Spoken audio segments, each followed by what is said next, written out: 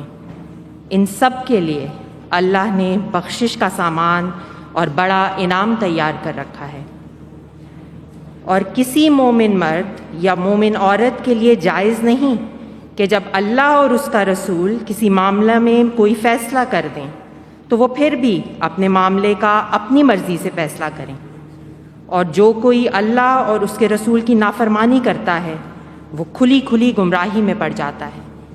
جزاک اللہ۔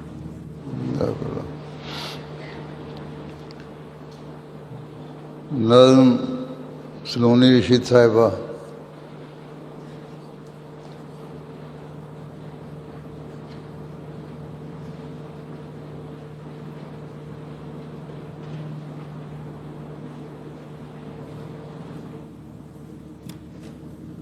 السلام علیکم۔ پاکیزہ منظوم کلام حضرت مسیح موعود علیہ الصلاۃ والسلام۔ حمد و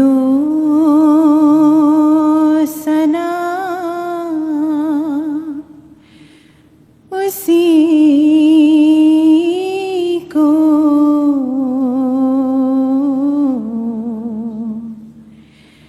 جو ذات جاویدانی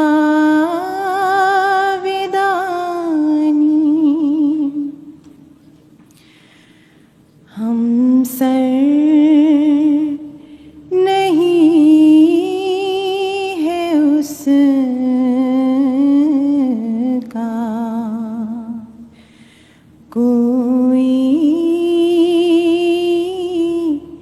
نہ کوئی ثانی،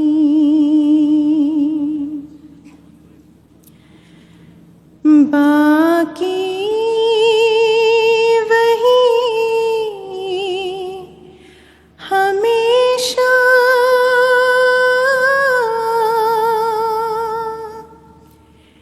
غیر اس کے سب ہے فانی،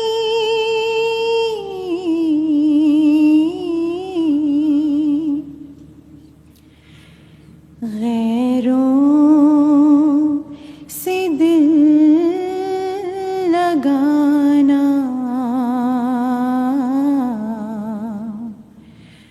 جھوٹی ہے سب کہانی،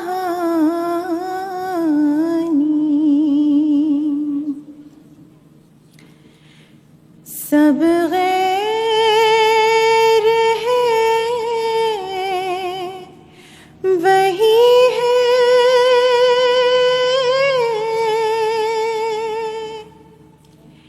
ایک دل کا یار جانی،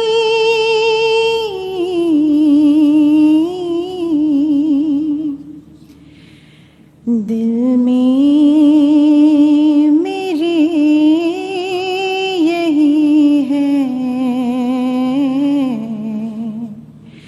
سبحان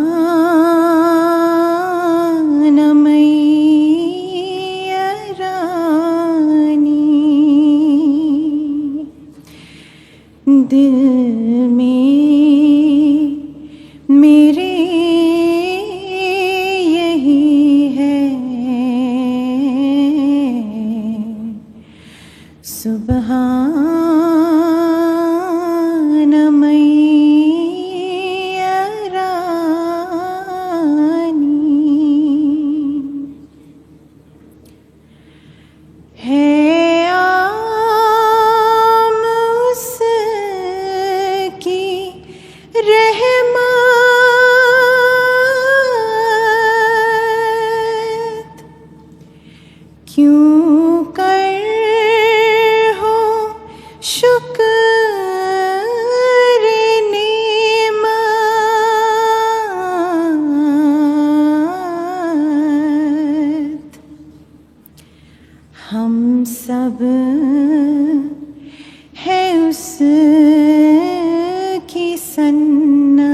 اس سے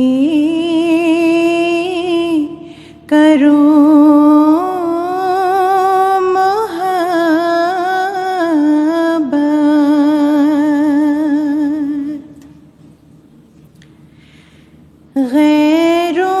غیروں سے کرنا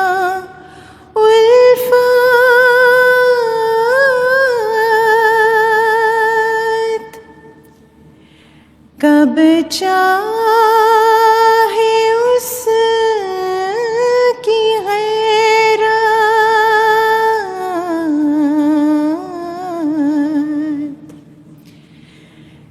یہ روز کر مبارک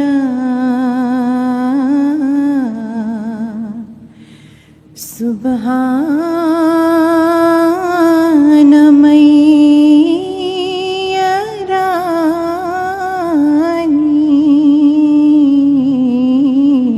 یرانی یہ روز کر مبارک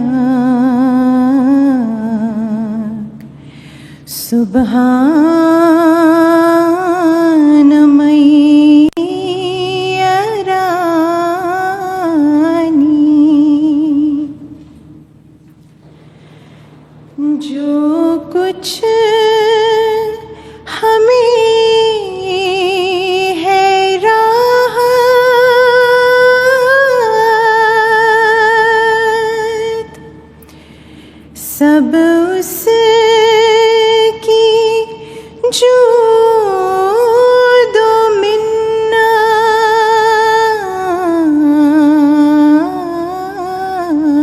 منت اس سے ہے دل کی بیعت دل میں ہے اس کی عظمت بہتر ہے اس کی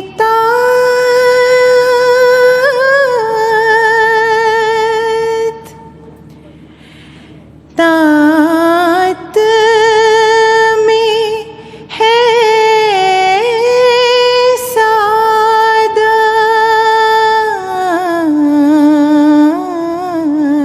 سعادت یہ روز کر مبارک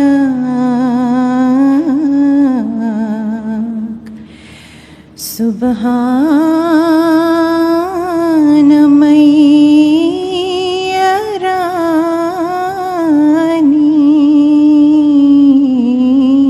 یرانی یہ روز کر مبارک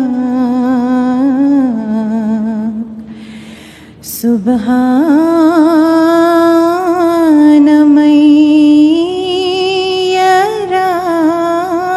یرانی سب کا وہی سہارا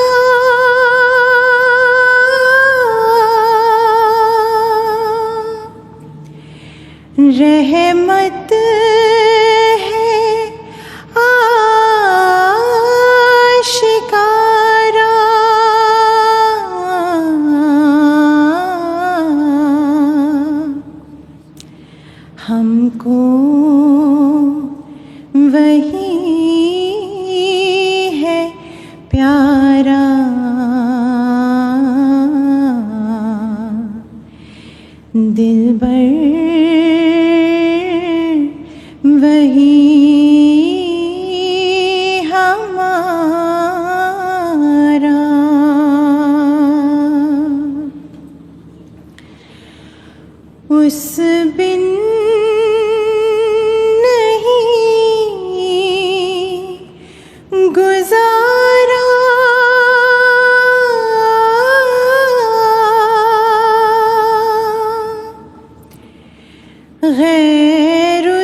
جھوٹ سارا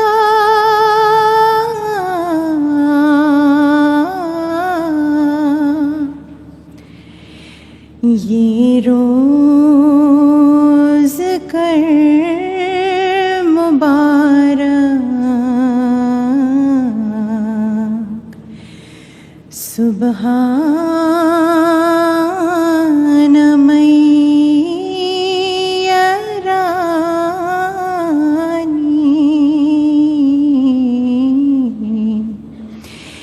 یہ روز کر مبارک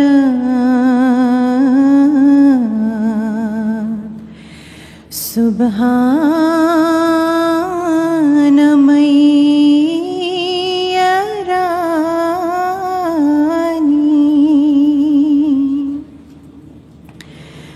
حمد و ثنا اسی کو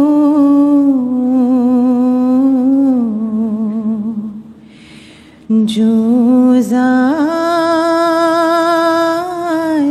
جاویدانی،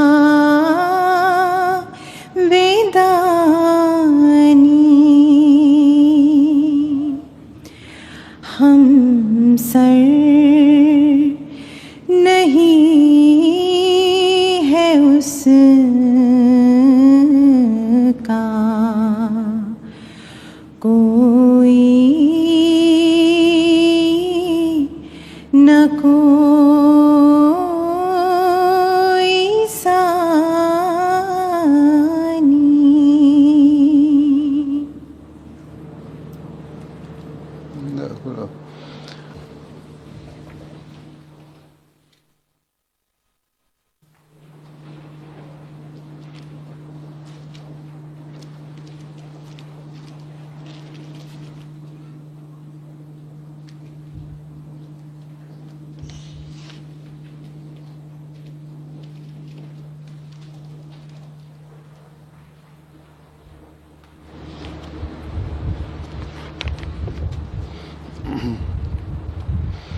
السلام علیکم ورحمۃ اللہ۔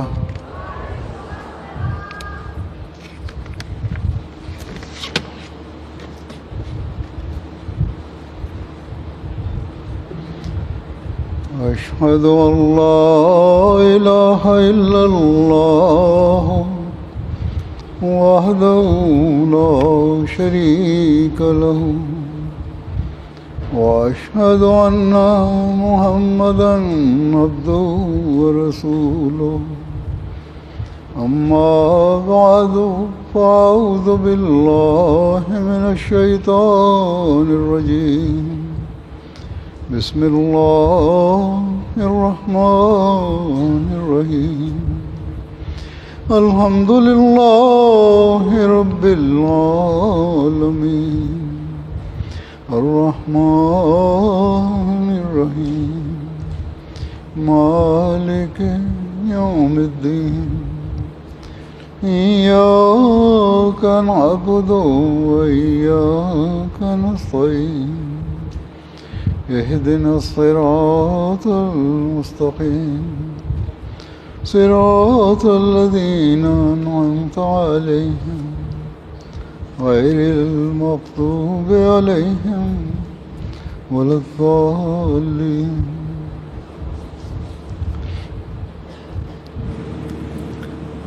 آج آپ جلسہ سالانہ یو کے میں شامل ہوئی ہیں۔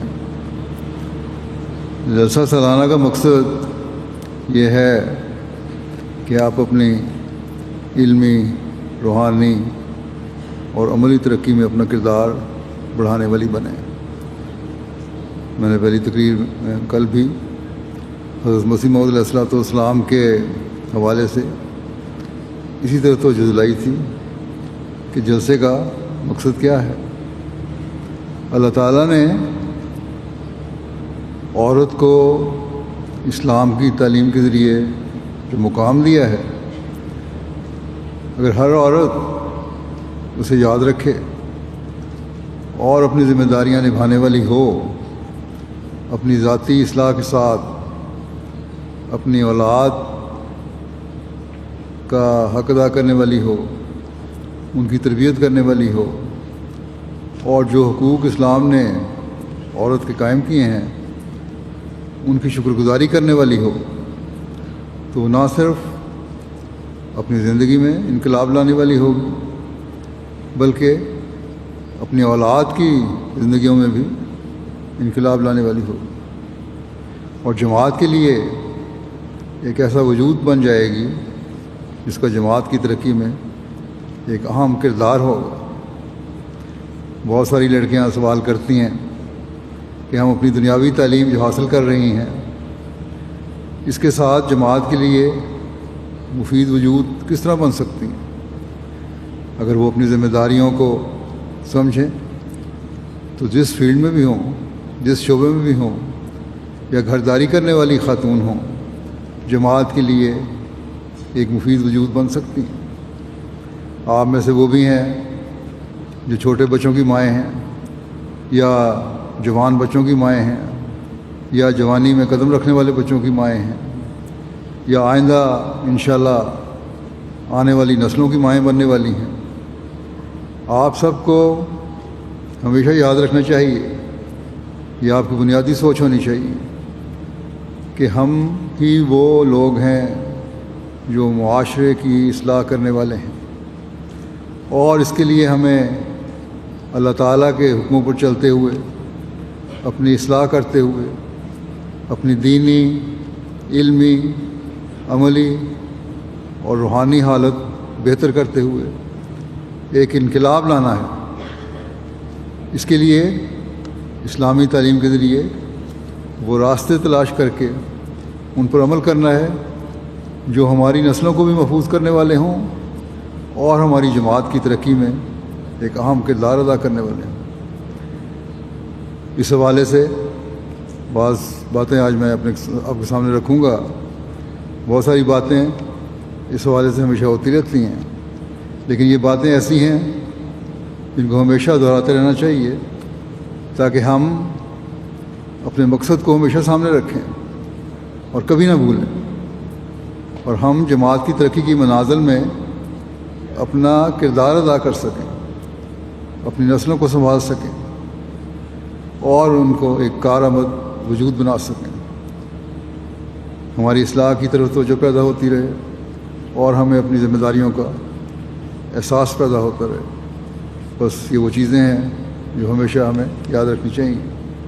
اللہ تعالیٰ نے عورت کو بڑا مقام دیا ہے، اور اس لیے حضرت مسیح موعود علیہ السلام نے اس کی تشریح بہت اعلیٰ رنگ میں فرماتے ہوئے فرمایا متعدد جگہ پر عورتوں کے حقوق کے بارے میں، کیونکہ ہمارے معاشرے میں بعض دفعہ دیکھا گیا ہے کہ عورت کو وہ عزت اور احترام نہیں دیا جاتا اور اس کے حقوق کی حفاظت نہیں کی جاتی جو کہ ہونی چاہیے۔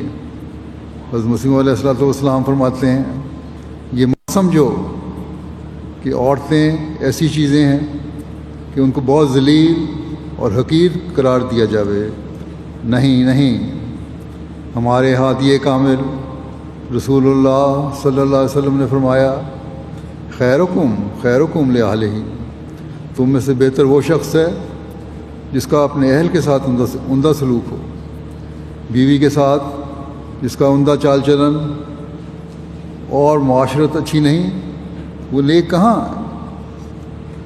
دوسروں کے ساتھ نیکی اور بھلائی تب کر سکتا ہے جب وہ اپنی بیوی کے ساتھ عمدہ سلوک کرتا ہو اور عمدہ معاشرت رکھتا ہو، نہ یہ کہ ہر ادنیٰ بات پر زد و کوب کرے۔ ایسے واقعات ہوتے ہیں کہ بعض دفعہ ایک غصے سے بھرا ہوا انسان بیوی سے ادنیٰ سی بات پر ناراض ہو کر اس کو مارتا ہے اور کسی نازک مقام پر چوٹ لگتی ہے اور بیوی مر گئی۔ اس لیے ان کے واسطے اللہ تعالیٰ نے یہ فرمایا ہے کہ وعاشروہن بالمعروف، یعنی ان سے اچھے طریقے سے، معروف طریقے سے سلوک کرو۔ ہاں اگر وہ بے جا کام کریں تو تنبیہ ضرور ہونی چاہیے۔ انسان کو چاہیے کہ عورتوں کے دل میں یہ بات جما دے کہ وہ کوئی ایسا کام جو دین کے خلاف ہو کبھی پسند نہیں کر سکتا، اور ساتھ ہی وہ ایسا جابر اور ستم شعار نہیں کہ اس کی کسی غلطی پر چشم پوشی نہ کر سکے۔ ابھی دیکھیں کتنا عمدہ سبق ہے آپ علیہ السلام نے فرمایا قرآن کریم کی روشنی میں، تعلیم کی روشنی میں۔ پہلی بات تو یہ ہے کہ دوسروں کے ساتھ انسان نیکی کس طرح کر سکتا ہے۔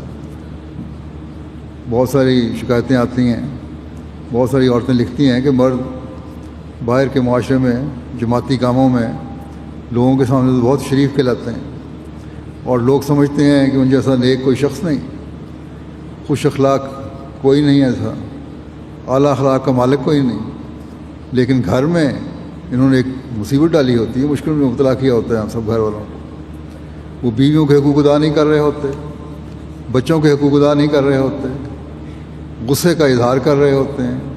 تو اللہ تعالیٰ نے تو یہ فرمایا ہے کہ عورتوں سے نیک سلوک کرو، اور اس بات کی وضاحت حضرت مسیح موعود علیہ السلام نے اس طرح فرمائی کہ اگر تم گھر میں نیک سلوک نہیں کر رہے تو باہر تم نے کیا نیکی کرنی ہے؟ تمہاری یہ نیکیاں کسی کام کی نہیں ہیں، اور اس کا معیار ہی یہ ہے کہ تم اپنے گھر سے نیک سلوک کرو گے تو پھر ہی یہ سمجھا جائے گا کہ تم حقیقت میں نیک اور اعلیٰ اخلاق کے مالک ہو، نہ صرف یہ کہ دنیا کو دکھاوے کے لیے باہر جا کر بعض نیکیاں کر رہے ہو۔ پھر آپ نے یہ بھی فرمایا کہ اگر کوئی عورت غلط کام کرتی ہے تو اسے تنبیہ کرو، اسے سمجھا سکتے ہو، لیکن تنبیہ کرنا اسی وقت جائز ہوگا جب انسان خود بھی اس قابل ہو کہ وہ اعلیٰ کام کر رہا ہو، اسلامی تعلیم کے مطابق کام کر رہا ہو۔ اور تنبیہ کرنے کے بارے میں مرد کو جو اجازت دی گئی ہے وہاں پھر مرد کو ہی پابند کیا گیا کہ تم پہلے اپنی اصلاح کرو پھر عورت کی اصلاح کر سکتے ہو۔ آپ نے فرمایا عورتوں کے دل میں یہ بات جما دو کہ دین کے خلاف ہم کوئی بات پسند نہیں کریں گے، لیکن یہاں تو ہم دیکھا ہے، بس تجربے میری باتیں آتی ہیں، بعض دفعہ الٹ حساب ہوتا ہے کہ عورتیں دین پر قائم ہوتی ہیں اور مرد دین سے ہٹے ہوئے ہوتے ہیں۔ تو اگر مرد دین پر قائم نہیں تو پھر عورت کی اصلاح کس طرح کر سکتے ہیں، اور کس طرح اسے کہہ سکتے ہیں کہ اپنی اصلاح کرو؟ بس یہ باتیں مجھے یاد رکھنی چاہیے۔ اور اللہ تعالیٰ نے عورت کو جو تنبیہ کے لیے کہا ہے تو اس کا مطلب یہ نہیں کہ جس طرح بعض مرد سمجھتے ہیں کہ انہیں مارنے کی اجازت مل گئی ہے، اور عورتیں اس بات پر بڑی نالاں ہوتی ہیں، ناراض ہوتی ہیں کہ مردوں کو مارنے کی اجازت ہے۔ یہ تو ایک انتہائی قدم ہے، اور اس کی بعض شرائط ہیں، اگر وہ پوری نہیں ہو رہی تو پھر کسی مرد کو یہ حق نہیں پہنچتا۔ بس اللہ تعالیٰ نے تو یہاں یہ بات کہہ کر عورت کا حق محفوظ کیا ہے کہ ان سے معروف طریقے سے معاشرت کرو، ان سے حسن سلوک کرو۔ یہ بات ہمیشہ یاد رکھنی چاہیے۔ بلکہ حضرت مسیح موعود علیہ السلام کو تو اپنے ایک رفیق کے اپنی بیوی سے ناروا سلوک کی وجہ سے الہام بھی ہوا تھا کہ یہ طریقہ اچھا نہیں ہے، اس سے روک دیا جائے۔ بس اس الہام میں تمام جماعت کے لیے تعلیم ہے۔ آپ نے فرمایا کہ اپنی بیویوں سے رفق اور نرمی سے پیش آئے، وہ ان کی کنیزیں نہیں ہیں۔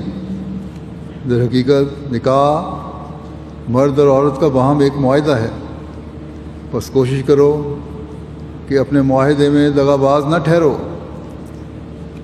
ہم نے فرمایا، اور حضرت صلی اللہ علیہ وسلم نے یہ فرمایا ہے کہ خیرکم لأہلہ، یعنی تم میں سے اچھا وہی ہے جو اپنی بیوی سے اچھا سلوک کرنے والا ہے۔ تو آپ فرماتے ہیں کہ سو روحانی اور جسمانی طور پر اپنی بیویوں سے نیکی کرو، ان کے لیے دعا کرتے رہو، اور طلاق سے پرہیز کرو، کیونکہ خدا کے نزدیک نہایت بد وہ شخص ہے جو طلاق دینے میں جلدی کرتا ہے۔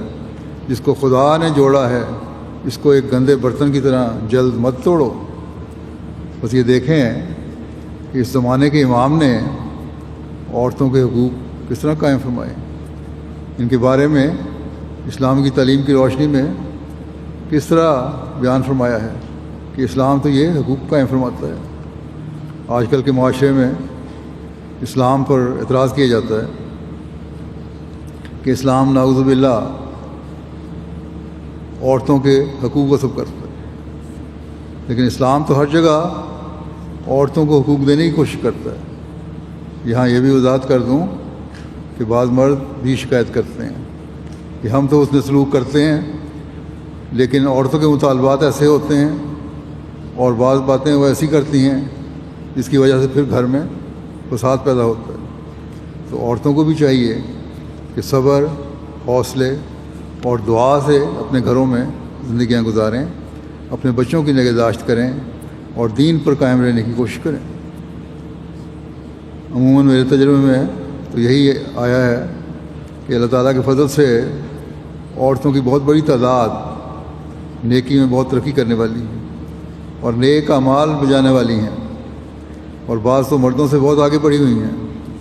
بہرحال اسلام کے خلاف آج کل یہ پروپیگنڈا ہے اور اس بات کو بہت اچھالا جاتا ہے کہ اسلام میں عورتوں کے حقوق نہیں، اور یہ دجالی چالیں ہیں، ان سے بچ کر رہنا چاہیے۔ بعض دفعہ ایسی عورتیں جن کو اسلامی تعلیم کا یا قرآن کریم کی تعلیم کا صحیح علم نہیں، یا حضرت مسیح موعود علیہ السلام کی کتب نہیں پڑھتی، یا آپ کے ارشادات نہیں سنے ہوتے، وہ دنیا داروں کی باتیں سن کر متاثر ہو جاتی ہیں۔ تو اس چیز سے بچنا چاہیے ہر لڑکی کو، ہر عورت کو، کیونکہ جعلی اور شیطانی چالیں ہیں جو ہمیں دین سے دور لے جانے کے لیے ہیں، مذہب سے دور لے جانے کے لیے ہیں، جماعت میں فتنہ پیدا کرنے کے لیے ہیں اور گھروں میں فتنہ پیدا کرنے کے لیے ہیں۔ اسلام نے عورتوں کے حقوق اس حد تک قائم فرمائے ہیں کہ اسی کوئی اور مثال نہیں ملتی۔ اس بات کو بیان کرتے ہوئے حضرت مسیح موعود علیہ السلام فرماتے ہیں کہ عورتوں کے حقوق کی جیسی حفاظت اسلام نے کی ہے ویسی کسی دوسرے مذہب نے قطعاً نہیں کی۔ مختصر الفاظ میں فرما دیا ہے وَلَهُنَّ مِثْلُ الَّذِي عَلَيْهِنَّ، کہ جیسے مردوں کے عورتوں پر حقوق ہیں ویسے ہی عورتوں کے مردوں پر حق ہے۔ بعض لوگوں کا حال سنا ہے کہ ان بیچاریوں کو پاؤں کی جوتی کی طرح جانتے ہیں اور ذلیل ترین خدمات ان سے لیتے ہیں، گالیاں دیتے ہیں، حقارت کی نظر سے دیکھتے ہیں اور پردے کے حکم ایسے ناجائز طریقے سے برتتے ہیں کہ ان کو زندہ درگور کر دیتے ہیں، گویا کہ ان کو زمین میں گاڑ دیا ہے، زندہ دفنا دیا ہے۔ فرماتے ہیں کہ چاہیے کہ بیویوں سے خامد کا ایسا تعلق ہو جیسے دو سچے اور حقیقی دوستوں کا ہوتا ہے۔ یہ ہے وہ معیار جو اسلام قائم کرتا ہے۔ اب دیکھیں کیسی خوبصورت تعلیم ہے جو اسلام نے دی ہے کہ میاں بیوی دو سچے دوستوں کی طرح رہیں، تب ایک دوسرے کے برابر کے حقوق ادا کر سکتے ہیں۔ فرمایا کہ انسان کے اخلاق فاضلہ اور خدا تعالیٰ سے تعلق کی پہلی گواہ تو یہی عورتیں ہوتی ہیں، بس عورت ہی ہے جو گواہ ہے۔ اگر انہی سے ان کے تعلقات اچھے نہیں ہیں تو پھر کس طرح ممکن ہے کہ خدا تعالیٰ سے صلح ہو؟ اگر بیویوں سے تعلقات اچھے نہیں تو خدا تعالیٰ سے صلح کا بھی کوئی امکان نہیں۔ یعنی اللہ تعالیٰ سے محبت کا اظہار کرنا اور اس کی بندگی کا اظہار کرنا، یہ سب باتیں پھر غلط ہو جاتی ہیں اگر گھریلو تعلقات میں فتنہ اور فساد ہے۔ بس آپ نے تو یہ فرمایا کہ عورتوں کا یہ حق تمہیں دینا پڑے گا کہ ان سے حسن سلوک کرو، تب اللہ تعالیٰ کی نظر میں تم بہتر سمجھ جاؤ گے۔ آپ فرماتے ہیں کہ رسول اللہ صلی اللہ علیہ وسلم نے فرمایا ہے کہ خیرکم لأہلہ، یعنی تم میں سے اچھا وہ ہے جو اپنے اہل کے لیے اچھا ہے۔ بس ہمیں اپنے اہل کے لیے اچھا بننا پڑے گا، اور مردوں کو بھی اس بات کو یاد رکھنا پڑے گا کہ انہوں نے عورتوں کے حقوق ادا کرنے ہیں، اور عورتوں کو اس بات کو یاد رکھنا چاہیے کہ اگر مردوں کی طرف سے کوئی زیادتی ہوتی ہے تو یہ اسلام کی تعلیم کے مطابق عمل نہیں ہے، بلکہ اسلام کی تعلیم کے خلاف عمل ہے اور ان کے حقوق غصب کیے جا رہے ہیں۔ اس لیے انہیں بھی اپنی بجائے اعتراض کرنے کے یا لوگوں کے باتوں میں آنے کے غیروں کی باتوں میں آنے کے، اسلام مخالف لوگوں کی باتوں میں آنے کے، نظام کو اپنی بات پہنچانی چاہیے۔ اسلام نے عورتوں کے حقوق تو ہر جگہ اور ہر صورت میں قائم فرمائے ہیں۔ پھر عورتوں کے دلوں میں یہ احساس پیدا کیا جاتا ہے یا احساس پیدا کرنے کی کوشش کی جاتی ہے آج کل کے معاشرے میں، ترقی یافتہ نام نہاد معاشرے میں، کہ اسلام کی تعلیم میں تمہارے جذبات کی کوئی قدر نہیں ہے، تمہیں تو گھر کے اندر بند کر کے رکھا ہوا ہے، اور مرد کو کھلی چھٹی ہے کہ جو چاہے کرے۔ بعض لڑکیاں اس قسم کے سوال بھی کر لیتی ہیں، بعض عورتیں بھی سوال کرتی ہیں جنہوں نے اپنے گھروں کے ماحول میں یہ باتیں دیکھی ہوتی ہیں، اور جب وہ گھر کے ماحول میں ہی دیکھتی ہیں تو وہ سوال کرتی ہیں اور اس کو دوسرے پھر ایکسپلائٹ بھی کرتے ہیں، دوسرے سن کے۔ جو مذہب کے خلاف لوگ ہیں یہ اس سے فائدہ اٹھانے کی کوشش کرتے ہیں، اسلام کے خلاف جو لوگ ہیں اس سے فائدہ اٹھانے کی کوشش کرتے ہیں، اور یہ جو باہر کے ملکوں کا معاشرہ ہے یہ خاص طور پر ان باتوں کو خاص طور پر بہت اٹھاتا ہے، اور پھر یہ بھی کہتے ہیں کہ دیکھو مردوں کو کتنی آزادی دی ہے، اگر ان کی خواہش ہو تو زیادہ شادیاں بھی کر سکتے ہیں، اور کوئی بات ہاتھ نہیں آتی تو اسی بات پہ شور مچا دیتے ہیں۔ بس یاد رکھیں یہ دجالی اعتراضات ہیں جو بغیر کسی سیاق و سباق کے پیش کیے جاتے ہیں، کیونکہ وہ سمجھتے ہیں کہ یہی طریقہ ہے کہ ہم اس کے ذریعے سے عورت کے جذبات کو انگیخت کر سکتے ہیں، بھڑکا سکتے ہیں اور ان کو دین سے دور لے جا سکتے ہیں۔ یہ شیطانی چالیں ہیں، کیونکہ اسلام نے اگر بعض جگہ شادیوں کی اجازت دی ہے تو بعض شرائط کے ساتھ دی ہے۔ پہلی بات تو اللہ تعالیٰ نے یہ فرمائی کہ تم تقویٰ پر قائم ہو، اپنا جائزہ لو کہ تم جس وجہ سے شادی کرنا چاہتے ہو جائز ضرورت ہے، پھر یہ بھی دیکھ لو کہ تم شادی کر کے بیویوں کے درمیان انصاف کر بھی سکتے ہو، اگر نہیں تو پھر تمہیں شادی کرنے کا کوئی حق نہیں پہنچتا۔ اگر تم پہلی بیوی کی ذمہ داریاں اور حقوق ادا نہیں کر سکتے اور دوسری شادی کی فکر میں ہو تو تمہیں دوسری شادی کا کوئی حق نہیں۔ حضرت مسیح علیہ الصلوۃ والسلام نے تو یہاں تک فرمایا ہے کہ مرد پر عورت کے اتنے حقوق ہیں کہ اگر مرد کو پتہ لگے کہ حقوق نہ ادا کر کے کتنا گناہ ہے، تو آپ نے فرمایا کہ اگر انسان کو پورے طور پر معلوم ہو اس بات کا کہ یہ حقوق اس قسم کے ہیں تو بجائے بیاہ کے وہ ہمیشہ رنڈوا رہنا یا بغیر شادی شدہ رہنا پسند کرے۔ بس اسلام نے یہ حقوق قائم کیے ہیں۔ آپ نے ایک جگہ فرمایا کہ بیویوں کے حقوق پر آج کل یہ شور مچتا ہے کہ دیکھو جی شادیاں کرنے کی اجازت ہے، اور یہ ہمیشہ کی طرح اسلام مخالف لوگ جو ہیں اس پہ اعتراض کرتے ہیں۔ ہمارے ایک جاپانی دوست یہاں آتے ہیں مجھے ملنے کے لیے، وہ بھی مجھ سے اکثر بار بار یہ سوال کرتے ہیں۔ وہ تو خیر اپنی معلومات کے لیے کر رہے ہوتے ہیں، لیکن ان سے بھی لوگ سوال کر رہے ہوتے ہیں، بڑے شریف النفس انسان ہیں۔ وہ بار بار یہ پوچھتے ہیں کہ اسلام میں 4 شادیوں کی اجازت ہے۔ ان کو میں نے سمجھایا کئی دفعہ کہ 4 شادیوں کی اجازت بعض شرائط کے ساتھ ہے، لازمی نہیں ہے۔ حضرت مسیح علیہ السلام اس بارے میں فرماتے ہیں کہ پہلی بیوی کی رعایت اور دلداری یہاں تک کرنی چاہیے کہ اگر کوئی ضرورت مرد کو ازدواج ثانی کی محسوس ہو، لیکن وہ دیکھتا ہے کہ دوسری بیوی کے کرنے سے اس کی پہلی بیوی کو سخت صدمہ ہوتا ہے اور حد درجے کی دل شکنی ہوتی ہے، تو اگر وہ صبر کر سکے اور کسی معصیت یا گناہ میں مبتلا نہ ہو اور نہ کسی شرعی ضرورت کا اس سے خون ہوتا ہو، تو ایسی صورت میں اگر وہ اپنی ضرورتوں کی قربانی سابقہ بیوی کی پہلی بیوی کی دلداری کے لیے کر دے اور ایک ہی بیوی پر اکتفا کرے تو حرج نہیں ہے، اور اسے مناسب ہے کہ دوسری شادی نہ کرے۔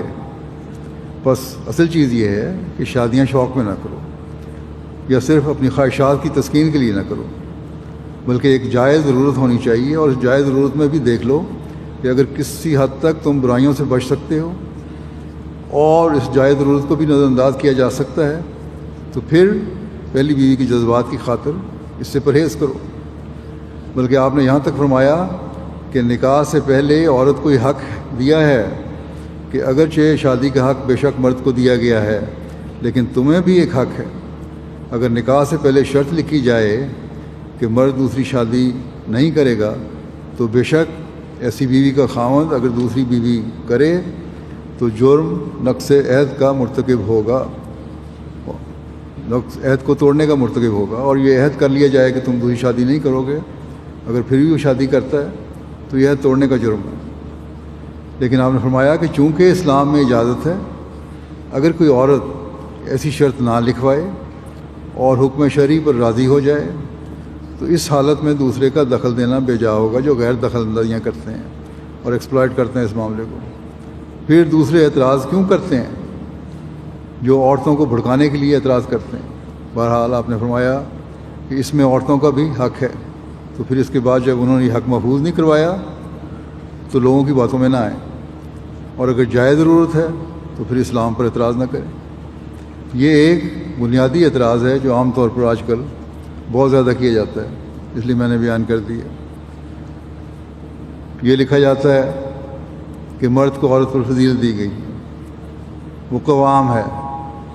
قوام کے معنی یہ ہیں کہ جو اصلاح کرنے والا ہو، معاشرے کی اصلاح کا ذمہ دار ہو، جو ٹیڑھا پن ہے اسے دور کرنے والا ہو، جو برائیاں اور کجیاں ہیں انہیں صاف کرنے والا ہو۔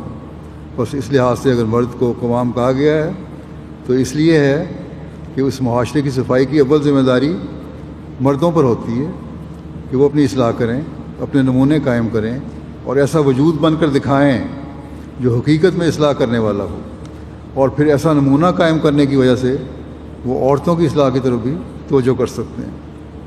انہیں بھی کہہ سکتے ہیں کہ ہاں دیکھو یہ میرا عمل ہے، تمہیں بھی چاہیے کہ نیک عمل کرو اور اللہ تعالیٰ کے حکموں پر چلنے کی کوشش کرو۔ صرف یہی نہیں کہ قوام بن گیا ہوں تو میں جو چاہوں وہ کروں اور مجھے اللہ تعالیٰ نے تم پر فضیلت دے دی ہے۔ ہاں اللہ تعالیٰ نے فضیلت دی ہے، اللہ تعالیٰ نے کہا ہے کہ بما فضل اللہ بعضهم علی بعض، کہ اللہ تعالیٰ نے ہر جو چیز پیدا کی ہے اس میں کچھ خلقی فضیلتیں رکھی ہوئی ہیں اور اس لحاظ سے وہ فضیلت ہے۔ مردوں کو بعض طاقتیں زیادہ دی گئی ہیں، کھیلوں کے مقابلے میں بھی لے لیں، ہم عام مقابلوں میں بھی دیکھتے ہیں کہ اسی طاقت کی وجہ سے مردوں اور عورتوں کو علیحدہ کھلایا جاتا ہے، مقابلے کیے جاتے ہیں۔ کبھی یہ نہیں ہوتا کہ عورتوں کی ٹیم کو مردوں کی ٹیم سے کھلایا جائے۔ آج کل یہاں عورتوں کے فٹ بال کے میچ ہو رہے ہیں یورپ میں، تو اس میں عورتوں اور مردوں کی ٹیمیں اکٹھی تو نہیں کھیل رہی، علیحدہ کھلائی جاتی ہیں، اس لیے یہ فرق ہے۔ بہرحال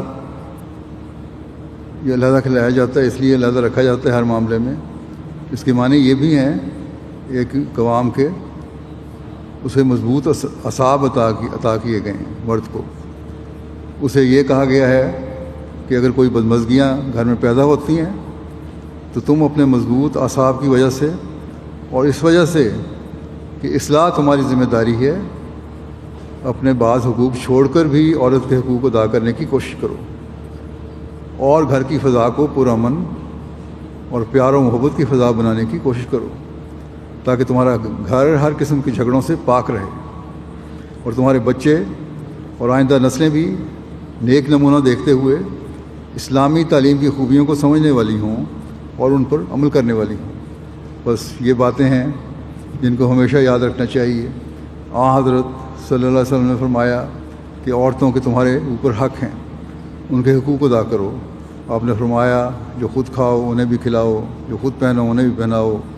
جس معیار کے کپڑے اپنے ہوتے ہیں کبھی وہ خود پہنو، وہی ان کو جو اپنے لیے استعمال کرتے ہیں ان کے لیے استعمال کرو۔ کبھی چہرے پر نہ مارو، برا بھلا نہ کہو، کبھی بلا وجہ ڈانٹ ڈپٹ نہ کرتے رہو۔ یہ باتیں آپ نے بڑی وضاحت سے فرمائی ہیں۔ بعض لوگ آج بھی لکھتے ہیں اور گھروں میں یہ واقعات ہو رہے ہیں اور بڑے انہیں مغربی ممالک میں ہو رہے ہیں، یہاں آ کے بعض خاموش زیادتیاں کرتے ہیں، لیکن اللہ تعالیٰ تو یہ حق قائم فرماتا ہے عورت کو۔ ایسی عورتیں اسلام میں پیدا ہوئیں جنہوں نے وہ معیار قائم کیے جو نیکیوں کے اعلیٰ معیار تھے۔ وہ اس بات پر ناراض نہیں ہوتی تھیں کہ مردوں کے حقوق زیادہ ہیں اور ہمارے حقوق کم ہیں۔ ہاں اگر کہیں ان کو حقوق کا شکوہ تھا یا مردوں کے عمل کا شکوہ پیدا ہوتا تھا تو اس بات پر کہ وہ بعض دفعہ زیادہ نیکیاں کر جاتے ہیں اور ان کو ثواب مل سکتا ہے جو ہمیں نہیں ملتا۔ اس بارے میں ایک حدیث میں آتا ہے کہ ایک خاتون اسماء بنت یزید انصاریہ تھیں، وہ حضرت صلی اللہ علیہ وسلم کی خدمت میں حاضر ہوئیں۔ آپ صحابہ کے درمیان تشریف فرما تھے۔ انہوں نے آ کر عرض کیا، یا رسول اللہ، میرے ماں باپ آپ پر فدا ہوں، میں آپ کے پاس مسلمان عورتوں کی نمائندہ بن کر آئی ہوں، میری جان آپ پر فدا ہو۔ تو پھر وہ کہنے لگیں کہ شرق و غرب کی تمام عورتیں میری اس رائے سے اتفاق کرتی ہیں کہ اللہ نے آپ کو حق کے ساتھ مردوں اور عورتوں کے لیے بھیجا ہے، آپ دونوں کے لیے نبی بن کے آئے ہیں، مردوں کے لیے بھی عورتوں کے لیے بھی، بس ہمارا اس پہ بالکل اتفاق ہے، اور ہم اس ایمان پر قائم ہیں کہ آپ وہ آخری نبی ہیں صلی اللہ علیہ وسلم جن کو اللہ تعالیٰ نے مردوں اور عورتوں دونوں کے حقوق ادا کرنے کے لیے حق کے ساتھ بھیجا ہے، اور دونوں کا آپ پر ایمان لانا ضروری ہے۔ ہم آپ پر ایمان لائی ہیں، اور اس خدا پر بھی جس نے آپ کو مبعوث فرمایا ہے۔ ہم عورتیں گھروں میں ہی قید و محصور ہو کر رہ گئی ہیں، گھر کے کاموں میں اتنی مصروف ہیں کہ وہیں بند ہو گئی ہیں۔ ہم گھر کی جو گھریلو ذمہ داریاں ہیں ان کی وجہ سے باہر نکلنا مشکل ہو جاتا ہے، باہر نہیں جا سکتی۔ ہم مردوں کی خواہشات کی تکمیل کا بھی سامان کرتی ہیں، ان کی اولاد کو بھی سنبھال لیتی ہیں، اور مردوں کے گروہ کو جمعہ، نماز با جماعت، عیادت مریضان، جنازوں پر جانا اور حج کرنے کے جس طرح آزادی ہے وہ ہمیں نہیں، اور اس وجہ سے وہ ہم پر فضیلت حاصل کرتے ہیں۔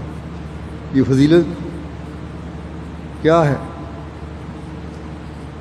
کیوں ہے یہ فضیلت ان پر کہ نیکیوں میں ہم سے زیادہ آگے نکل جاتے ہیں، کہ جمعہ بھی باقاعدگی سے ادا کر رہے ہیں، جب چاہیں جاتے ہیں، نمازوں پہ جاتے ہیں، عورتیں بھی جمعہ پہ چلی جاتی ہیں، لیکن ان پر لازمی نہیں ہے۔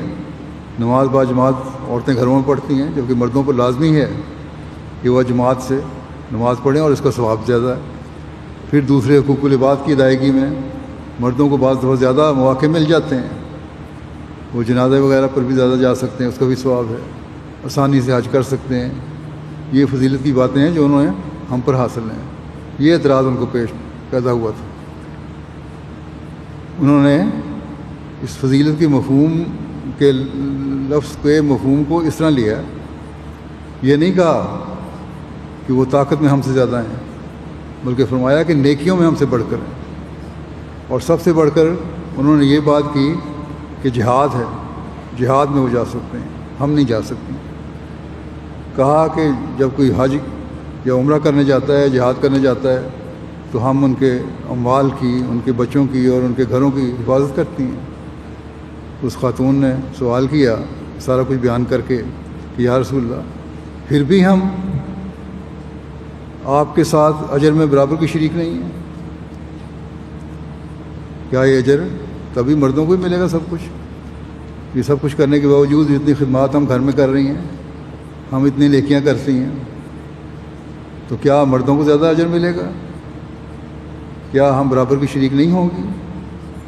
حضور صلی اللہ علیہ وسلم نے اپنا رخ اور چہرہ مبارک صحابہ کی طرف پھیرا اور صحابہ سے فرمایا، کیا تم نے دین کے معاملے میں اپنے مسئلے کو اس عمدگی سے بیان کرنے میں اس عورت سے بہتر کسی کی بات سنی ہے؟ آپ نے بڑی تعریف کی اس کی اس بات سے، سوال سے۔ تو صحابہ نے عرض کیا، یا رسول اللہ صلی اللہ علیہ وسلم، ہمیں یہ ہرگز خیال نہ تھا کہ ایک عورت ایسی گہری سوچ رکھتی ہے۔ حضور صلی اللہ علیہ وسلم نے اس خاتون کی طرف متوجہ ہوئے اور فرمانے لگے، اے عورت واپس جاؤ اور دوسری تمام عورتوں کو بتا دو، کسی عورت کے لیے اچھی بیوی بننا، بچوں کی تربیت کرنا، خاوند کی رضا جوئی اور اس کے موافق چلنا مردوں کی ان تمام نیکیوں کے برابر ہے جو وہ کرتے ہیں۔ وہ ساری نیکیاں جو وہ کرتے ہیں، تمہارا یہ گھر میں رہ کے بھی ان نیکیوں کے برابر تمہیں ثواب مل رہا ہے۔ وہ عورت واپس گئی اور وہ خوشی سے لا الہ الا اللہ اور اللہ اکبر کے الفاظ بلند کر رہی تھی۔ حضور صلی اللہ علیہ وسلم نے فرمایا، تم لوگ جو گھر میں رہنے والے ہو، وہ بھی یہ نہ سمجھو کہ ہم گھر میں رہنے کے بعد بند ہو گئے ہیں۔ ہاں، اگر مجبوری ہے تمہیں گھر میں رہنا پڑتا ہے تو تمہیں اتنا ہی ثواب مل رہا ہے جتنا مردوں کو جہاد کا یا دوسری لازمی عبادات کا۔ یہ وہ مقام ہے جو اسلام عورت کو دیتا ہے، اور کسی قسم کی اس میں پابندی نہیں ہے۔ پردے کا اگر حکم ہے تو بعض کہتے ہیں کہ عورتوں کو پردے کا حکم ہے، انہیں بند کر دیا گیا، جیسا کہ میں نے پہلے بھی پڑھا ہے، بتایا ہے۔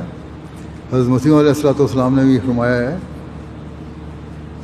کہ پردے کو وہ سمجھتے ہیں کہ عورتوں کو صرف قید کر دینا اور گھر سے باہر نہ نکلنے دینا، یہی پردہ ہے۔ یہ غلط چیزیں۔ حضور صلی اللہ علیہ وسلم نے فرمایا قرآن شریف کے حکم کے مطابق جہاں پردے کا حکم ہے، غض بصر کا حکم ہے، وہاں مردوں کو بھی اور عورتوں کو بھی یہی حکم ہے۔ حضرت مسیح علیہ السلام اس بارے میں فرماتے ہیں کہ مومن کو نہیں چاہیے کہ دریدہ دہن بنے یا بے محابہ اپنی آنکھ کو ہر طرف اٹھائے پھرے، بلکہ یغضوا من ابصارہم پر عمل کر کے نظر کو نیچی رکھنا چاہیے اور بد نظری کے اسباب سے بچنا چاہیے۔ یہ مردوں کو بھی حکم ہے کہ وہ عورتوں کو نہ دیکھیں، تو اس لحاظ سے ان کو بھی ایک پردہ ہے، اور عورتوں کو بھی حکم ہے، اور وہ یہی ہے کہ عورتوں کو جو ہے نظریں ادھر ادھر نہ پھیریں، جس طرح مرد عورتوں کو گھور گھور کر نہ دیکھیں، عورتیں بھی اپنی نظریں نیچی کریں، اپنی حیا کو سامنے رکھتے ہوئے اپنے لباس کو حیادار بنائیں تاکہ غلط قسم کی نظریں ان پر نہ اٹھیں، اپنے پردے کا اہتمام کریں، اور مردوں کی نظروں سے بچنے کے لیے ضروری ہے کہ اپنے لباس اور اپنے چہروں کا پردہ اس حد تک کریں کہ جو کسی قسم کا غلط پیغام دوسرے کو دینے والا نہ ہو۔ آج کل تو اس معاشرے میں ہم دیکھتے ہیں کہ گرمیوں میں، آج کل گرمیوں کا موسم ہے، خاص طور پر لباس رہتا ہی نہیں، اور اس وجہ سے بعض غلط باتیں بھی پیدا ہو جاتی ہیں۔ اللہ تعالیٰ نے فرمایا کہ کسی قسم کے غلط امکان سے بچنے کے لیے ضروری ہے کہ پہلے ہی احتیاط کرو، اور اسی لیے پردے کا بھی حکم ہے۔ اور جہاں مومن عورتوں کو پردے کا حکم ہے، وہاں مومن مردوں کو بھی حکم ہے، تاکہ برائیاں پیدا نہ ہوں۔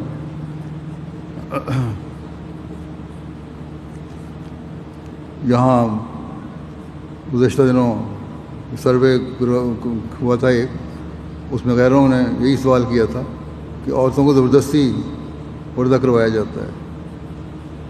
بہرحال اس پر میں نے لجنہ کو کہا تھا کوئی جواب دیں، اور انہوں نے جواب دیا، اور بڑا اچھا جواب دیا۔ حضرت مسیح علیہ السلام نے اس بارے میں فرمایا ہے کہ آج کل پردے پر حملے کیے جاتے ہیں، لیکن یہ لوگ نہیں جانتے کہ اسلامی پردے سے مراد زندہ نہیں، قید خانہ نہیں، بلکہ ایک قسم کی روک ہے کہ غیر مرد اور عورت ایک دوسرے کو نہ دیکھ سکیں۔ جب پردہ ہوگا تو ٹھوکر سے بچیں گے۔ ایک منصف مزاج کہہ سکتا ہے کہ ایسے لوگوں میں جہاں غیر مرد اور عورت اکٹھے بلا تعامل اور بے محابہ مل سکیں، سیریں کریں، جذبات نفس سے اضطراراً ٹھوکر کیوں کر نہ کھائیں گے؟ ظاہر ہے کہ ٹھوکر لگ سکتی ہے، اور بسا اوقات سننے اور دیکھنے میں آیا ہے کہ ایسی قومیں غیر مرد اور عورت کے ایک مکان میں تنہا رہنے کو، حالانکہ وہ دروازہ بھی بند ہو، کوئی عیب نہیں سمجھتی۔ یہ گویا تہذیب ہے، یہ اس کو تہذیب سمجھتے ہیں۔ فرمایا کہ انہی بد نتائج کو روکنے کے لیے شارع اسلام نے وہ باتیں کرنے کی اجازت ہی نہیں دی جو کسی کی ٹھوکر کا باعث ہو۔ اور ہم دیکھتے ہیں کہ عموماً ہوتا ہے کہ بعض باتیں سامنے آتی ہیں ایسی، اور پھر ایسے کیس سامنے آ رہے ہوتے ہیں، اور پھر اس وجہ سے پھر مقدمے بھی چلتے ہیں۔ 10 سال بعد یا کسی کے مرنے کے بعد بھی پرانے کیس اکھاڑے جا رہے ہیں۔ آج کل یہاں تو یہ رواج پیدا ہو گیا ہے مغرب میں کہ اس مرد نے ہمارے ساتھ زیادتی کی، عورتیں الزام لگاتی ہیں، حالانکہ خود اس کو موقع دیا، پہلے اس کے کمرے میں بھی گئیں، اسے کوئی موقع دیا ہوگا تبھی تو باتیں ہوئی ہوں گی۔ تو پھر اس قسم کی حالتیں بھی ہوں گی، اور ایسے مواقع بھی پیدا ہوں گے کہ جہاں چاہے زبردستی ہو یا آپس کی رضامندی ہو، غلط قسم کی باتیں ہو جاتی ہیں۔ اور پھر اس کے بعد جب مرد عورت سے ناراض ہوتی ہے، اور جب عورت مرد سے ناراض ہوتی ہے تو اس کے خلاف باہر باتیں نکالتی ہے، یا کوئی اور مالی فائدہ اٹھانا ہوتا ہے تو باتیں نکالتی ہے۔ پھر غلط باتوں کی وجہ سے مرد کی بدنامی ہوتی ہے، عورت کی بھی بدنامی ہوتی ہے، جسے یہ لوگ سمجھتے نہیں ہیں۔ اس لیے آپ نے فرمایا کہ اللہ تعالیٰ نے حکم دیا ہے کہ ایسی باتیں ہونی ہی نہیں چاہیے جن سے کسی قسم کا ٹھوکر کا کوئی امکان ہو سکے، کیونکہ آپ نے فرمایا کہ اسلام کی تعلیم یہی ہے کہ جہاں غیر محرم مرد اور عورت جمع ہوں، تیسرا ان میں شیطان ہوتا ہے۔ آپ نے فرمایا کہ ان نتائج پر غور کرو، اور یہی ترقی یافتہ لوگ جو اپنے آپ کو کہتے ہیں وہ اسی رسم کی وجہ سے آج کل آپ خود دیکھ لیں ان میں کتنی برائیاں پیدا ہو رہی ہیں۔ آپ نے فرمایا کہ پردہ میں تشدد جائز نہیں ہے، بلکہ فرمایا کہ پردے کا اتنا تشدد جائز نہیں۔ حدیث شریف میں آیا ہے کہ اگر بچہ رحم میں ہو تو کبھی مرد اس کو نکال سکتا ہے، یعنی مرد ڈاکٹر اگر بچے کی پیدائش کے وقت اس کی ضرورت ہے اور مرد ڈاکٹر اس کا علاج کر رہا ہے اور بچے کی پیدائش کروا رہا ہے تو وہ کر سکتا ہے۔ دین اسلام میں تنگی و حرج نہیں، آپ نے فرمایا جو شخص خواہ تنگی و حرج کرتا ہے وہ اپنی نئی شریعت بناتا ہے۔ یہ وہ حقوق ہیں جو اللہ تعالیٰ نے عورت کے قائم فرمائے ہیں۔ اسی طرح جائیداد، طلاق اور خلا کے بارے میں بھی حقوق قائم فرمائے ہیں، اور بے شمار چیزیں ایسی ہیں جن کے بارے میں اللہ تعالیٰ نے فرمایا کہ یہ عورتوں کے حقوق ہیں، ان کی تم نے حفاظت کرنی ہے۔ جب اللہ تعالیٰ نے ایسے حقوق قائم فرما دیے ہیں تو یہ بہت بڑا انعام ہے جو اس نے اسلامی تعلیمی عورتوں کو دی ہے۔ اس لیے عورتوں کا کام ہے کہ وہ اپنی ذمہ داریوں کو سمجھیں اور ان کے ذمہ اللہ تعالیٰ نے جو کام لگایا ہے، یعنی نئی نسل کی اصلاح کرنا، ان کو اس مقام پر لے کے آئیں جہاں وہ دین کا اور جماعت کا بھی ایک مفید وجود بن سکیں، اپنے ملک کا بھی مفید حصہ بن سکیں۔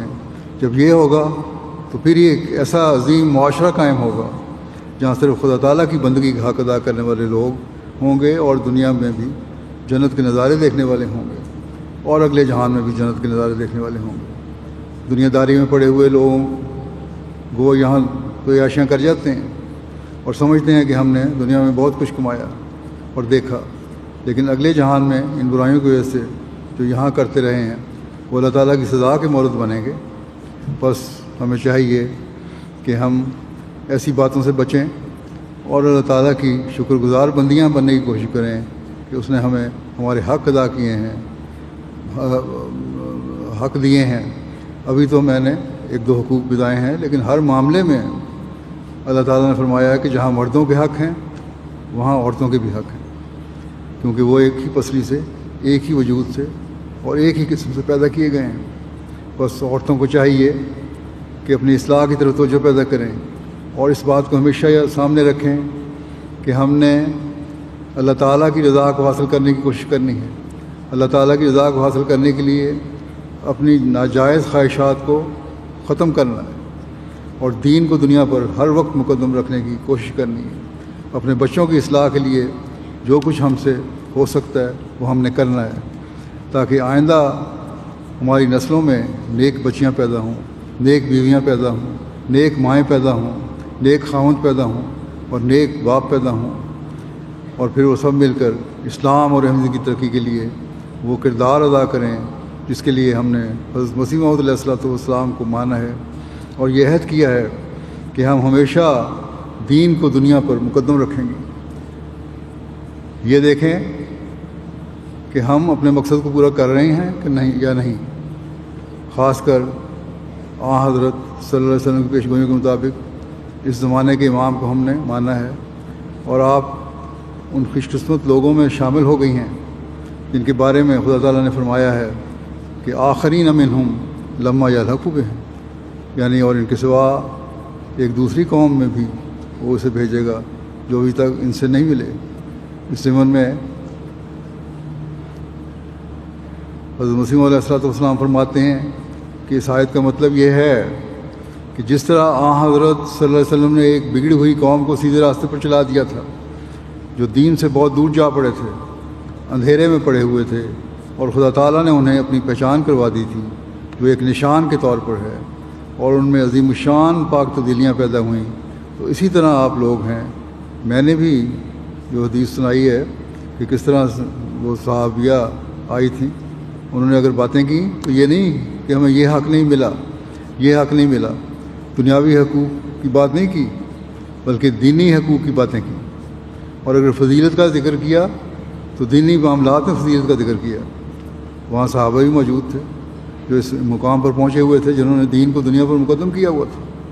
بس یہاں یہ سبق مردوں کے لیے بھی ہے کہ وہ دین کو دنیا پر مقدم کریں، کیونکہ اس کے بارے میں جیسا کہ میں نے بعض باتیں بیان کی ہیں، مردوں کی خود اصلاح ہوگی تو وہ عورت کی بھی اصلاح کر سکے گا۔ وہاں عورت کے لیے بھی یہی چیز ہے کہ اس کو اگر کوئی فکر ہونی چاہیے تو یہ ہے کہ میں دین کو دنیا پر کس طرح مقدم کر سکتی ہوں، اور جب یہ ہوگا تو پھر ہی ہم اپنا کردار ادا کر سکیں، کرنے والی ہوں گی جو اس کی جو ایک مومن کی پیدائش کا مقصد ہے۔ حضرت اقدس مسیح موعود علیہ السلام ایک جگہ فرماتے ہیں کہ آخرینہ منہم کی تشریح کرتے ہوئے کہ ایک گروہ اور ہے جو آخری زمانے میں ظاہر ہوگا، وہ بھی اول تاریکی اور گمراہی میں ہوں گے اور علم و حکمت اور یقین سے دور ہوں گے، تب ان کو بھی خدا تعالیٰ صحابہ کے رنگ میں لائے گا، یعنی جو کچھ صحابہ نے دیکھا وہ ان کو بھی دکھا دیا جائے گا۔ بس ہر ایک اپنا جائزہ لے کہ کیا جس مقصد کے لیے ہم نے حضرت مسیح موعود علیہ السلام کو مانا ہے، اس مقصد کو حاصل کرنے کے لیے ہمارے قدم بڑھ رہے ہیں یا ہم وہیں کھڑے ہیں۔ صحابہ نے اپنے اندر کس طرح تبدیلیاں پیدا کی، صحابیات نے کس طرح پاک تبدیلیاں پیدا کی، دنیا کے کھیل کود کو کس طرح انہوں نے ٹھکرا دیا، کس طرح عبادتوں کے معیار قائم ہوئے، کس طرح مالی قربانیوں کے معیار قائم کیے۔ اللہ تعالیٰ کا فضل ہے کہ ہمارے ہاں بھی بعض ایسی ہیں عورتیں جن کے عبادتوں کے معیار بہت بلند ہیں اور مالی قربانیوں کے معیار بھی بہت بلند ہیں، اور جب بھی مالی تحریکات کی جاتی ہیں تو لجنہ معاملہ بہت بڑھ کر اس نیکی کے کام میں آگے آتی ہے۔ لیکن باقی نیکیاں بھی ہیں جن کی طرف ہمیں توجہ دینی چاہیے۔ صرف مالی قربانی ایک نیکی نہیں ہے، بلکہ اپنی عبادتوں کے معیار بڑھانا، اپنے دوسرے اخلاق کے معیار بلند کرنا، اپنے بچوں کی اعلیٰ تربیت کرنا اور ان کو ایسا پاک وجود بنانا جس سے وہ جماعت کے لیے اور ملک کے لیے ایک کارآمد وجود بن سکیں، یہ بھی ذمہ داری ہے ہر عورت کی۔ صحابیات کا نمونہ عبادتوں کا کیا تھا؟ ایسی عورتیں تھیں جو دن کو روزے رکھتی تھیں اور راتوں کو عبادت کرتی تھیں، اور ان کے خامدوں کو حضرت صلی اللہ علیہ وسلم سے ان کی شکایت کرنی پڑی، یہ تو سارا دن عبادتوں میں لگی رہتی ہے، نہ گھر کے حق ادا کرتی ہے، نہ خامد کے حق ادا کرتی ہے، نہ بچوں کے۔ اس پر حضرت صلی اللہ علیہ وسلم نے منع فرمایا کہ اتنی عبادت بھی ٹھیک نہیں ہے، کیونکہ ہر قسم کے حقوق تم نے ادا کرنے ہیں، اپنے فرائض ادا کرنے ہیں، وہ کرو۔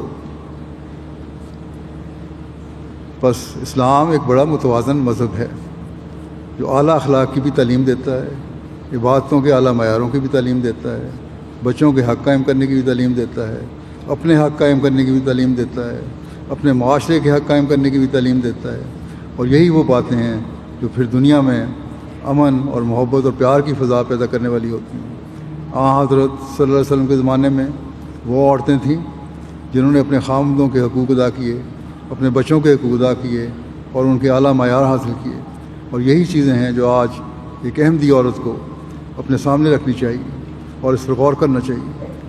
اب عورتیں یہ نہ سمجھیں کہ یہ باتیں صرف عورتوں سے کہہ رہا ہوں، پہلے بھی میں نے کہا ہے، اور مردوں کے لیے بھی میں یہ باتیں کہہ آیا ہوں کہ جب تک وہ اپنے نمونے قائم نہیں کریں گے وہ کردار ادا نہیں کر سکتے جو ان کو کرنا چاہیے، جو ان کو ایک مرد کو ایک گھر کے نگران کی حیثیت سے کرنا چاہیے، اور اگر وہ نہیں کریں گے تو پھر مرد بھی اس لحاظ سے گناہ گار ہوں گے۔ بس ہمیں یہ یاد رکھیں کہ آج آپ نے اپنے اندر پاک تبدیلیاں پیدا کر کے حضرت مسیح موعود علیہ السلام کی جماعت میں شامل ہونے کا حق ادا کرتے ہوئے اپنے بچوں کی اصلاح کی طرف بھی توجہ دینی ہے، اپنے ماحول کے اصلاح کی طرف بھی توجہ دینی ہے، پھر اپنے عملی نمونے سے اسلام کی حضور تعلیم کو بھی دنیا میں پھیلانا ہے اور اس حق کو ادا کرنا ہے جس کے لیے آپ نے حضرت مسیح موعود علیہ السلام کی بیعت کی تھی۔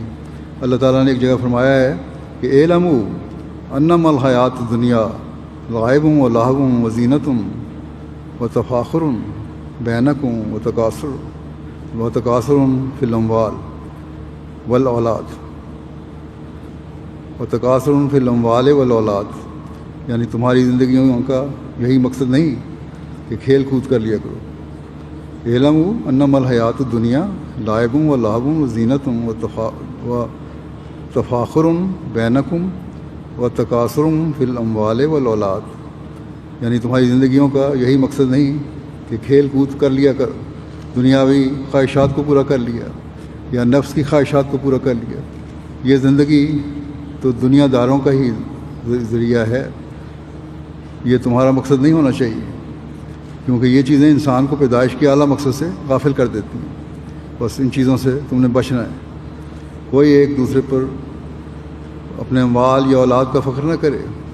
جب یہ سوچ ہمارے اندر پیدا ہوگی تو ہم وہ انقلاب لانے والی عورت بن سکیں گی جس نے دنیا کو اللہ تعالیٰ کے حضور جھکنے والا بنانا ہے، جس نے دنیا کو حضرت صلی اللہ علیہ وسلم سے کہ جھنڈے تلے لانے والا بنانا ہے.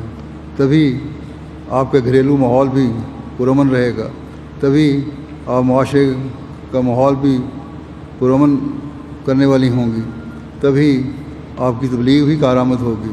جب آپ اپنے عملی نمونوں سے، اپنے اعلیٰ اخلاق سے، اور یہ سمجھتے ہوئے کہ اسلام ہمارے حق کی حفاظت کر رہا ہے، ہمیں ہر حق دیتا ہے اور ہماری کچھ ذمہ داریاں ہیں جن کو ادا کرنے کی طرف ہمیں توجہ دلاتا ہے، اور ہم نے وہ صرف اللہ تعالیٰ کی رضا حاصل کرنے کے لیے ادا کرنی ہے، تو پھر آپ دیکھیں کہ آپ معاشرے میں ایسا انقلاب لانے والی بن سکیں گی جس کو دنیا دیکھ کر مجبور ہوگی کہ وہ اسلام کی تعلیم کی خوبیوں کو سمجھے، اور ان کو نہ صرف سمجھے بلکہ مانے، اور ان لوگوں میں شامل ہو جائے جو اللہ تعالیٰ کی توحید کا اقرار کرنے والے لوگ ہیں، جو حضرت صلی اللہ علیہ وسلم کے جھنڈے تلے آنے والے لوگ ہیں. بس اس بارے میں یاد رکھیں کہ آج کی دنیا میں صرف مردوں کا کام ہی تبلیغ کرنا نہیں، یہ عورتوں کا بھی کام ہے، اور عورتوں کی تبلیغ اسی وقت کامیاب ہو سکتی ہے جب وہ ہر قسم کے احساس کمتری سے باہر نکل کر یہ سمجھیں کہ اسلام ہمارے ہر حق کی حفاظت کر رہا ہے، اور اس کا تقاضا یہ ہے کہ ہم بھی اس کی خدمت کریں. جیسا کہ میں نے پہلے بھی کہا تھا کہ اللہ تعالیٰ آپ کو توفیق دے کہ آپ اس حق کو ادا کرنے والی ہوں، اور آپ کی نسلوں کی بھی اس اعلیٰ رنگ میں تربیت ہو جائے کہ وہ بھی اس حق کو ادا کرنے والی ہوں، اور جس مقصد کے لیے ہم نے حضرت مسیح علیہ السلام کی بیعت کی ہے اور آپ کی جماعت میں شامل ہوئے ہیں، اس مقصد کو ہم سب لوگ، مرد بھی عورتیں بھی، پورا کرنے والے ہوں. اگر آپ کے نمونے اچھے ہوں گے، تو اگر آپ کے گھروں میں، آپ کے خامدوں کے اندر کوئی کمزوریاں ہیں تو آپ کے نمونوں سے ہی وہ بھی دور ہو سکیں گی، اور اس کا بھی ثواب آپ کو ملے گا. اور آپ نے نہ صرف اپنے بچوں کی اصلاح کی ایسی حالت میں، بلکہ اپنے خامدوں کی بھی اصلاح کی. بس صرف یہ نہ دیکھیں کہ خامدوں نے آپ کے حقوق ادا کیے ہیں کہ نہیں، بلکہ آپ نے اس سوچ کے ساتھ اپنے حق اور فرائض ادا کرنے ہیں کہ اسلام نے آپ کو جو حقوق دیے ہیں اس کا تقاضا یہ ہے کہ آپ معاشرے کے لیے مفید وجود بن جائیں، اور اسی مقصد کو حاصل کرنے کے لیے آپ نے اپنی حد الوسع تمام صلاحیتوں اور استعدادوں کو ساتھ کوشش کرنی ہے. اللہ تعالیٰ آپ کو اس کی توفیق عطا فرمائے، اور ہماری آئندہ نسلوں میں بھی دین کو دنیا پر ترجیح دینے والی وہ مائیں پیدا ہوں، وہ لڑکے اور وہ باپ پیدا ہوں، وہ خامد اور وہ بیویاں پیدا ہوں جو ایک انقلاب عظیم لانے کا ذریعہ بن جائیں، اور تمام دنیا حضرت صلی اللہ علیہ وسلم کے جھنڈے تلے آ کر توحید کا اعلان کرنے والی بن جائے. اللہ کرے کہ ایسا ہی ہو. اب دعا کر لیں.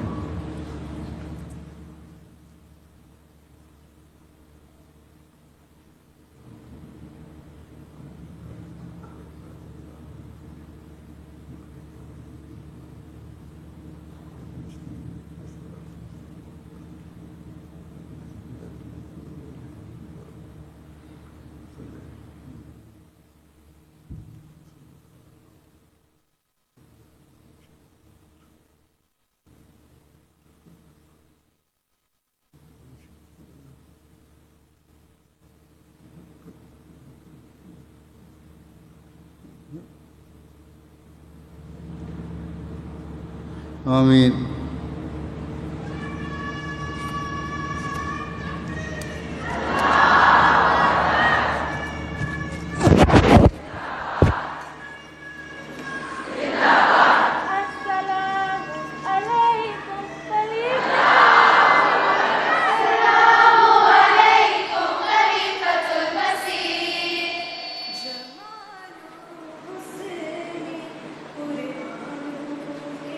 جانے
تو لو حدودا لا حدودا لا إله إلا الله لا إله إلا الله لا إله إلا الله. عائشہ academy.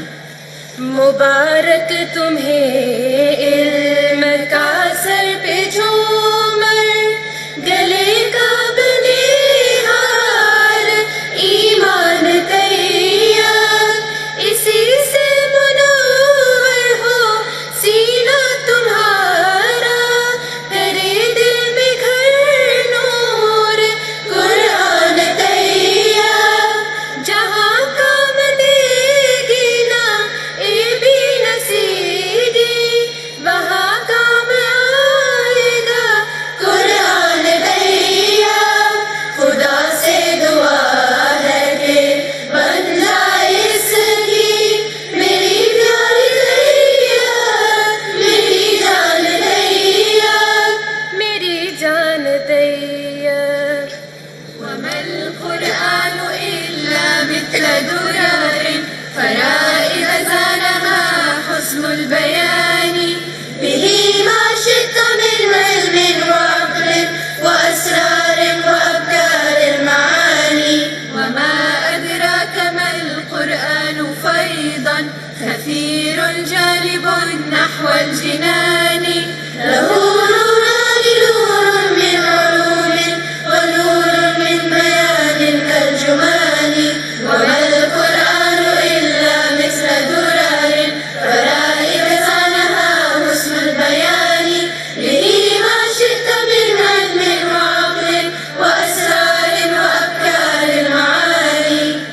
Vous avez captivé mon âme et mon cœur, ces paroles rayonnantes, une source de bonheur. Ma foi est fortifiée, ma vie est illuminée, un chemin vers le paradis, oui comme il brille. Transmis depuis les cieux, ce livre est merveilleux, un océan de sérénité et de prospérité. Transmis depuis les cieux, ce livre est merveilleux, ouvert au cœur vers le Saint-Coran, c'est le guide pour tous les temps. ساقو عشق محمد عربی نال ساڈے سینے وچ قرآن ساقو with کے سونے چاندی تو تینا ہک ہک اے فرمان. اساں فوجی عشق دے لشکر دے ساڈے جذبے ہر طوفان اڑ خنجر برچی تیر ہوے یا ہو بڑھ لکھ زندان تیرے ایک اشارے تے حاضر ساڈا دل تے ساڈی جان ساڈے سینے وچ قرآن. قرآن পরমুনি আশা জানতে যদি নবীর শান দুর্দশায় আর হতো না ভাই থাকতো যদি সেই মান জানতে যদি নবীর শান নবীজি খাতামান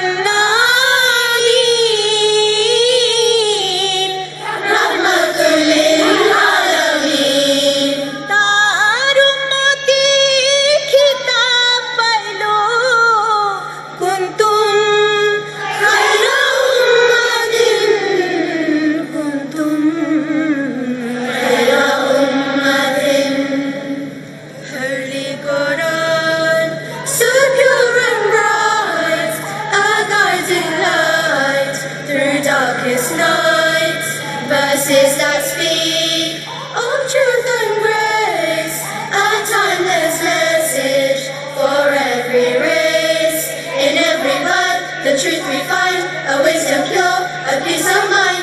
It calls for peace, for love, for primacy beyond compare. Holy Quran, so pure and bright, a guiding light through darkest nights. Verses that speak of truth and grace, a timeless message for every race. Ẹ jẹ́ ká yẹ̀ Kúránì wò níbi tó dòdò tí ń yọ. Orí kẹtàdínlógún ní ẹsẹ̀ kejìlélọ́gọ́rin. Wa qul ja'al haqq wa zahaqa al-batil, innal batila kana zahuqa. Òdodo dé irọ́ sálọ. Òdodo dé irọ́ sálọ. Òdodo dé irọ́ sálọ. Irọ́ ní láti parẹ́ ni. Irọ́ ní láti parẹ́ ni. Ẹ̀yin alùmọ̀jídì fò yẹ́yìn nyàmíayé. Alhamdulillah. Nyanum kreml fò yẹ́dá nyàmíasípa. Subhanallah. Wàtún yẹsùnpa ẹ̀yẹ ìsẹ̀lá. Wàmáyé nàṣẹ́nìhà. Wàdùm ya kantrapa wọ kitabu kronkronu. Kitabu sọ́dẹ̀wọ̀m. Kitabu nukrakra Qur'an Majid. Qur'an Karim. La ilaha illallah, oh Muhammadur Rasulullah. La ilaha illallah, oh Muhammadur Rasulullah.